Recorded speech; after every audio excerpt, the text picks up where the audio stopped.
اعوذ باللہ من الشیطان الرجیم بسم اللہ الرحمن الرحیم السلام علیکم ورحمۃ اللہ وبرکاتہ۔ صحابہ کرام رضوان اللہ علیہم اجمعین کے منتخب سنہرے واقعات۔ اس میں آج کا ٹاپک حضرت بلال رضی اللہ عنہ کے بارے میں ہے اور اس کا عنوان ہے ظالم کا عبرتناک انجام۔ روئے زمین پر کون سا ایسا مسلمان ہوگا جس نے سیدنا بلال بن رباح کا نام نہ سنا ہوگا؟ اسلام سے ذرا سی بھی واقفیت رکھنے والے شخص سے اگر سوال کیا جائے کہ رسول اللہ صلی اللہ علیہ وآلہ وسلم کا مؤذن کون تھا تو وہ آپ کو جھٹ سے جواب دے گا سیدنا بلال رضی اللہ عنہ۔ یوں تو دنیا میں بے شمار غلام پیدا ہوئے، حبشی نسل غلاموں کی ایک بڑی تعداد عرب معاشرے میں موجود تھی، مگر جو شہرت اور عزت سیدنا بلال رضی اللہ عنہ کے حصے میں آئی وہ کم ہی غلاموں کو ملی ہوگی۔ قریش کے مختلف قبائل مکہ میں آباد تھے، ان میں ایک نمایاں نام بنو جمح کا تھا۔ سیدنا بلال کی والدہ حمامہ اسی خاندان کی لوڈنی تھی۔ ان کی شادی رباح سے ہوئی جو حبشی نسل تھے۔ ان کے ہاں بیٹا پیدا ہوا جس کا نام بلال رکھا گیا۔ ان کے آقا کا نام امیہ بن خلف تھا، اس کا تعلق بنو جمح سے تھا۔ بلال نے ہوش سنبھالی تو خود کو غلام پایا۔ اس دور میں غلاموں کے ساتھ جو سلوک ہوتا تھا اس کی تفصیل بتانے کی ضرورت نہیں۔ بعض روایات میں بنو جمح کے کسی مرد اور عورت کا نام بھی ان کے آقا کے طور پر آتا ہے۔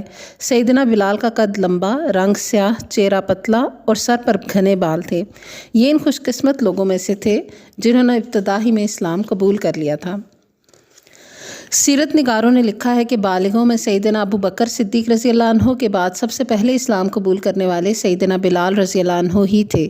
ممکن ہے کہ ان سے پہلے بھی کچھ شخصیات نے اسلام قبول کیا ہو، مگر یہ طے شدہ بات ہے کہ یہ سابقون الاولون میں سے تھے۔ بلال اپنے آقا کے اونٹوں کی دیکھ بھال کیا کرتے تھے اور اس کے مقابل معمولی معاوضہ صبح و شام کے کھانے کی صورت میں پاتے تھے۔ اس دور کے غلاموں کو یہی کچھ ملتا تھا کہ دن بھر کی جدوجہد کے بعد معمولی قسم کا کھانا جس سے پیٹ بھر جائے اور تن ڈھانپنے کے لیے کپڑے، اور بس۔ ڈیوٹی کے کوئی اوقات مقرر نہ تھے۔ مالک دن رات میں جب چاہتا اپنے غلام کو آواز دے کر بلا لیتا اور اس کے لیے حکم صادر کرتا، انکار کی کوئی گنجائش نہ تھی۔ سیدنا بلال کے اسلام لانے کی خبر جلد ہی پھیل گئی۔ ان کے آقا امیہ کو پتہ چلا تو سخت ناراض ہوا۔ اس کے لیے یہ کوئی معمولی خبر نہ تھی کہ اس کا حبشی غلام اسلام قبول کر لے اور محمد صلی اللہ علیہ وآلہ وسلم کا اتباع کرنے لگ جائے۔ ان پر ظلم و ستم کی انتہا کر دی گئی۔ امیہ ان کی گردن میں رسی ڈال کر لڑکوں کو دے دیتا تھا، وہ انہیں مکے کے پہاڑوں میں گھماتے پھراتے، یہاں تک کہ گردن پر رسی کا نشان پڑ جاتا۔ خود امیہ بھی انہیں باندھ کر ڈنڈے مارتا تھا، چلچلاتی دھوپ میں جبراً بٹھائے رکھتا، کھانا پانی بھی نہ دیتا بلکہ بھوکا پیاسا رکھتا تھا۔ مگر مکہ کی گرمی تو ویسے ہی بڑی سخت ہے۔ گرمی جب اپنے جوبن پر ہوتی اور زمین تپ جاتی تو یہ ظالم بلال رضی اللہ تعالیٰ عنہ کو مکہ کے پتھریلے کنکروں پر لٹا کر سینے پر بھاری پتھر رکھ دیتا اور کہتا تم اسی حالت میں پڑے رہو گے یہاں تک کہ مر جاؤ یا پھر محمد صلی اللہ علیہ وآلہ وسلم کے ساتھ کفر کرو۔ مگر بلال کی عزیمت کے کیا کہنے کہ وہ زور زور سے احد احد پکارتے تھے۔ امیہ ان پر اور زیادہ ظلم کرتا، ان کو خوب مارتا اور کہتا محمد صلی اللہ علیہ وآلہ وسلم کے بارے میں نازیبا الفاظ کہو یا پھر بتوں کی تعریف کرو۔ کفار کا یہ وتیرہ غریبوں اور کمزور مسلمانوں کے ساتھ عام تھا۔ عمار بن یاسر جیسے کمزور صحابہ کی زبان سے وہ ایسے کلمات نکلوا لینے میں کامیاب بھی ہو گئے تھے۔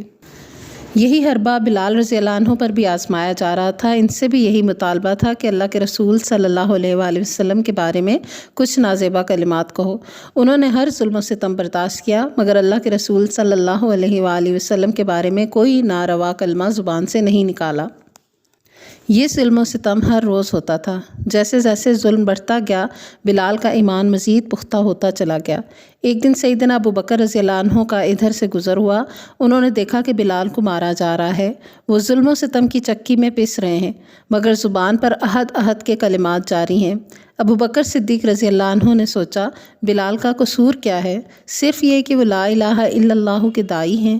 انہوں نے امیہ سے کہا کہ وہ بلال کو فروخت کر دے۔ اس نے کہا ٹھیک ہے قیمت لگاؤ۔ سیرت نگاروں نے لکھا ہے کہ سیدنا ابو بکر رضی اللہ عنہ نے 5 اوقیہ سونے کے عوض ان کو خرید لیا۔ ایک اوقیہ کا وزن قریباً 30 گرام بنتا ہے۔ اس طرح انہوں نے قریباً 150 گرام سونا دے کر حضرت بلال کو خریدا۔ امیہ کو بڑا تعجب ہو رہا تھا کہ ابو بکر کو اس کالے رنگ کے حبشی غلام میں کیا دلچسپی ہے جو اتنے مہنگے داموں اس کو خرید رہا ہے۔ جب بیع مکمل ہو گئی تو امیہ نے طنز بھرے لہجے میں کہا، ابو بکر اگر تم اسے ایک اوقیہ میں بھی خریدتے تو ہم اس کو فروخت کر دیتے۔ قارئین کرام ذرا سیدنا ابو بکر کا جواب بھی ملاحظہ فرمائیں۔ انہوں نے فرمایا، امیہ تم ایک اوقیہ کی بات کرتے ہو، اگر تم اس کی قیمت 100 اوقیہ بھی لگاتے تو بھی میں ادا کر کے اس کو خرید لیتا۔ ابو بکر صدیق رضی اللہ عنہ نے بلال کو خریدنے کے بعد انہیں اللہ کی رضا کے لیے آزاد کر دیا۔ پھر اس آزاد کردہ غلام کو اللہ تعالیٰ نے یہ عزت اور شان دی کہ سیدنا فاروق اعظم رضی اللہ عنہ نے فرمایا، ہمارے سردار ابو بکر رضی اللہ عنہ نے ہمارے سردار بلال رضی اللہ عنہ کو آزاد کیا ہے۔ سیدنا بلال رضی اللہ عنہ مدینہ طیبہ ہجرت کرتے ہیں۔ یہاں انہیں یہ سعادت ملتی ہے کہ وہ اللہ کے رسول صلی اللہ علیہ وآلہ وسلم کے ذاتی خادم مقرر ہوئے۔ آپ صلی اللہ علیہ وآلہ وسلم کی ازواج مطہرات کے ہلکے پھلکے کام، مہمانداری کے کام سیدنا بلال ہی سر انجام دیا کرتے تھے۔ وہ آپ کے خاندان کے خازن بھی تھے۔ جب مسجد نبوی شریف کی تکمیل مکمل ہو گئی اور اذان کہنے کا مرحلہ پیش آیا تو بلال کو یہ سعادت میسر آئی کہ وہ مؤذن مقرر ہوئے۔ اس طرح وہ اسلام کے پہلے مؤذن تھے۔ دن میں 5 وقت اپنی سریلی اور بلند آواز میں وہ اذان دیا کرتے تھے۔ مسجد نبوی میں اس وقت 2 مؤذن تھے، ایک عبداللہ بن ام مکتوم رضی اللہ عنہ اور دوسرے بلال رضی اللہ عنہ، حتیٰ کہ ان کا نام ہی بلال مؤذن ہو گیا۔ اللہ کے رسول صلی اللہ علیہ وآلہ وسلم جب معراج کی رات آسمانوں پر تشریف لے گئے تو جنت میں بلال رضی اللہ عنہ کے قدموں کی آہٹ سماعت فرمائی۔ بلال رضی اللہ عنہ سے اللہ کے رسول صلی اللہ علیہ وآلہ وسلم نے پوچھا، بلال تم کون سا ایسا عمل سر انجام دیتے ہو کہ میں نے تمہارے قدموں کی آواز جنت میں سنی ہے؟ عرض کی، اللہ کے رسول میں نے جب بھی وضو کیا تحیت الوضو کی نیت سے 2 رکعت نفل ضرور پڑھے ہیں۔ اس طرح جب بھی اذان دی 2 رکعت نماز پڑھی ہے، اور جب بھی وضو ٹوٹتا ہے میں فوراً اپنے وضو کی تجدید کرتا ہوں اور 2 رکعت نماز ضرور پڑھتا ہوں۔ بلال رضی اللہ عنہ اللہ کے رسول صلی اللہ علیہ وآلہ وسلم کے خادم خاص تھے اور مالیات کے ذمہ دار بھی تھے۔ ایک مرتبہ آپ صلی اللہ علیہ وآلہ وسلم نے عید کی نماز پڑھائی، پھر خطبہ ارشاد فرمایا، پھر عورتوں کی طرف تشریف لے گئے اور ان کو واعظ و نصیحت فرمائی۔ اس موقع پر بلال بھی آپ صلی اللہ علیہ وآلہ وسلم کے ہمراہ تھے۔ آپ صلی اللہ علیہ وآلہ وسلم نے ان کے ہاتھ کا سہارا لیا ہوا تھا۔ پھر جب اللہ کے رسول صلی اللہ علیہ وآلہ وسلم نے عورتوں کو صدقہ و خیرات کرنے کی تلقین فرمائی تو عورتوں نے اپنا زیور اتار اتار کر پیش کرنا شروع کیا۔ یہ سیدنا بلال ہی تھے جنہوں نے اپنی چادر کو پھیلا دیا اور عورتوں نے اس میں اپنا زیور ڈالنا شروع کر دیا۔ اللہ کے رسول صلی اللہ علیہ وآلہ وسلم جتنے غزوات میں تشریف لے گئے سیدنا بلال آپ کے ہمراہ ہوتے تھے۔ اسلام کی سب سے پہلی اور اہم لڑائی بدر کے مقام پر ہوئی۔ یہاں سیدنا بلال رضی اللہ عنہ کو اپنے تمام مظالم کا حساب چکانے کا موقع مل گیا۔ جیسا کہ پہلے عرض کیا جا چکا ہے کہ امیہ بن خلف آپ کا آقا تھا اور اس نے آپ پر بے حد و حساب مظالم کیے تھے۔ امیہ بن خلف زمانہ جاہلیت میں سیدنا عبد الرحمن بن عوف کا دوست تھا۔ جب عبد الرحمن بن عوف مسلمان ہو گئے تو وہ چونکہ رحمان کو مانتا نہیں تھا، اس لیے عبد الرحمن کو عبد الالہ کہا کرتا تھا۔ جب بدر میں کفار و مشرکین کو شکست فاش ہوئی اور قریش میں بھگدڑ مچ گئی تو مسلمانوں نے مال غنیمت پر قبضہ کرنا شروع کر دیا۔ سیدنا عبد الرحمن بن عوف دشمن سے کچھ زرہیں چھین کر لے جا رہے تھے۔ میدان بدر کے ایک حصے میں امیہ اپنے بیٹے علی کا ہاتھ پکڑے کھڑا تھا۔ اس نے عبد الرحمن بن عوف کو دیکھ لیا۔ اس نے زور سے آواز دی، عبد الالہ کیا تمہیں میری ضرورت ہے؟ میں تمہاری ان زرہوں سے کہیں بہتر ہوں۔ آج جیسا منظر تو میں نے کبھی دیکھا ہی نہیں۔ کیا تمہیں دودھ کی حاجت نہیں؟ وہ پکار پکار کر ان سے کہہ رہا تھا، مجھے اور میرے بیٹے کو گرفتار کر لو، ہمیں اپنی پناہ میں لے لو، میں فدیے میں تمہیں 2 بڑی اونٹنیاں دوں گا۔ یہ سن کر عبد الرحمن بن عوف نے زرہیں پھینک دی اور دونوں باپ بیٹے کو گرفتار کر کے آگے بڑھے۔ سیدنا عبد الرحمن بن عوف بیان کرتے ہیں، میں امیہ اور اس کے بیٹے کے درمیان چل رہا تھا۔ اس نے پوچھا، آپ لوگوں میں سے کون سا آدمی تھا جس نے اپنے سینے پر شتر مرغ کا پر لگایا ہوا تھا؟ میں نے جواب دیا، وہ حمزہ بن عبد المطلب تھے۔ کہنے لگا، اس شخص نے ہماری صفوں میں تباہی مچا دی۔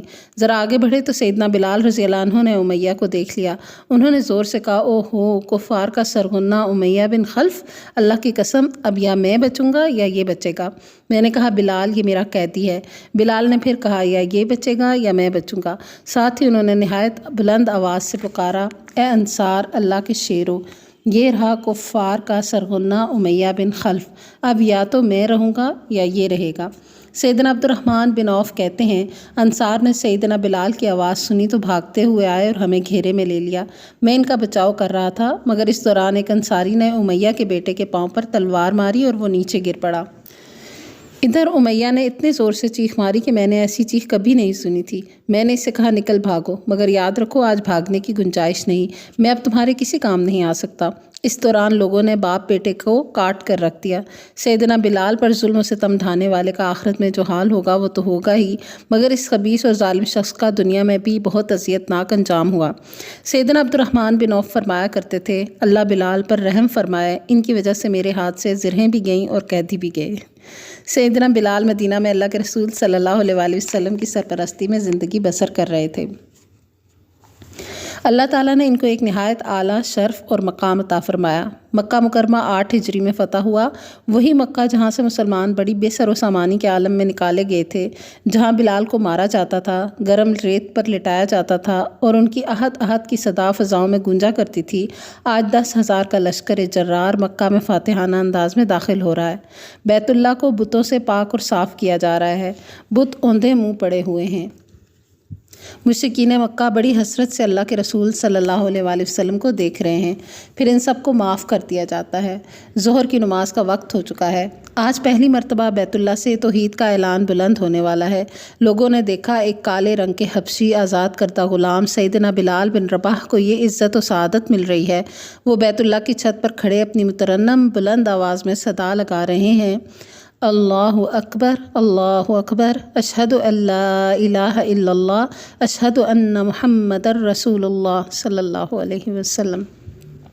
مکہ کی فضاؤں میں سیدنا بلال کی آواز گونج رہی ہے، توحید کی صدا، اکیلے رب کی وحدانیت کی للکار۔ جس عہد کی آواز کو ختم کرنے اور دبانے کی نہ جانے کتنی ہی کوششیں کی گئیں، آج وہی آواز مکہ میں گونج رہی ہے۔ یہ آواز اور مرتبہ سیدنا بلال رضی اللہ عنہ کو حاصل ہو رہا ہے۔ کافروں کے بڑے بڑے سردار جل بھن کر رہ گئے، مگر یہ رتبہ بلند ملا جس کو مل گیا۔ اپنی عمر کے آخری سالوں میں بلال رضی اللہ عنہ خلیفہ وقت کی اجازت سے شام میں جا کر بس گئے تھے۔ وہ جہاد فی سبیل اللہ میں حصہ لیتے اور دمشق میں رہتے تھے۔ بالآخر انہوں نے وہیں وفات پائی۔ سیدنا بلال رضی اللہ عنہ کی تاریخ وفات میں اختلاف ہے، بعض نے 17 ہجری اور بعض نے 21 ہجری بیان کی ہے۔ ان کی قبر دمشق کے قبرستان میں ہے۔ راقم الحروف کو چند سال قبل قریباً 2002 عیسوی کے لگ بھگ دمشق میں ان کی قبر پر جانے کا اتفاق ہوا تھا۔ میں کافی دیر تک ان کی قبر پر کھڑا ان کو خراج تحسین پیش کرتا رہا اور بارگاہ الہی میں ان کی بلندی درجات کی دعائیں کرتا رہا۔ سبحان اللہ وآخر دعوانا ان الحمد للہ رب العالمین۔ سبحانک اللہم وبحمدک، نشہد ان لا الہ الا انت، نستغفرک ونتوب الیک۔ السلام علیکم ورحمۃ اللہ وبرکاتہ۔